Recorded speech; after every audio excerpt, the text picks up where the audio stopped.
Alright people, it's driving vlog. I haven't done a driving vlog in a very long time.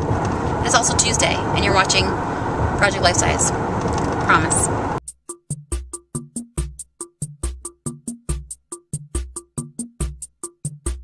I am shaking. I'm earthquake. New Year's was good. It was very low-key, quiet. My husband and I just went out to dinner and then hung out at home and watched Breaking Bad episodes. That's pretty much all we did. And I was very happy about that. So yeah, just trying to get back to work and get back in the swing of things.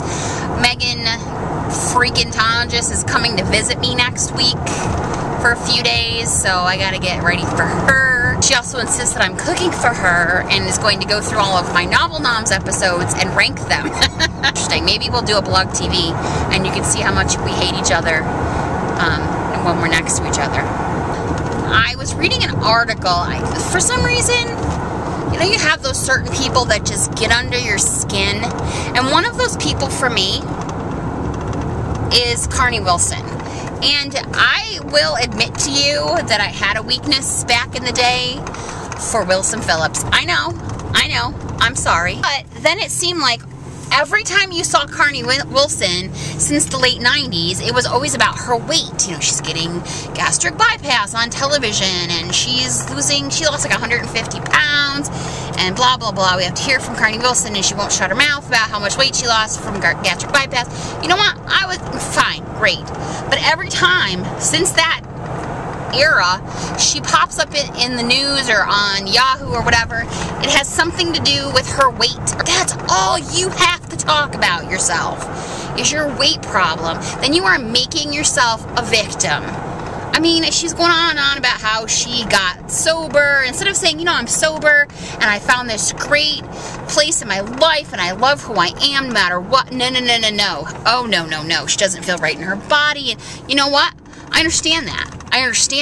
We all go through those periods. But you understand that's the only time we hear... I'm ranting about Carnie Wilson. How did this turn into a rant about Carnie Wilson? Fine. You're grown up. You do that. But in this article, she actually goes on to say how she worries about passing these traits on to her kids. She has 2 little girls. And then goes on to say how one of them, names them, has a little problem with the sugar, and how at birthday parties she sees her daughter standing in line for another piece of cake. And I'm like, what did you just do? You just dragged your child into your, like, victim zone. You are making her, labeling her an addict and singling her out from her other sibling. And if parents only knew what they do to their kids when they make any kind of remark, comment, realization, even if they think it's helpful, what that does to the child. It doesn't help them.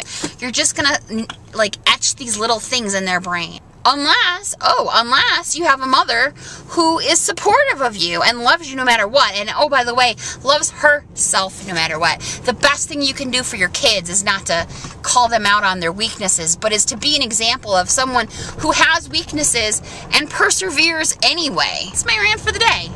It's New Year's. It's 2012. I love you all. I'll talk to you next week.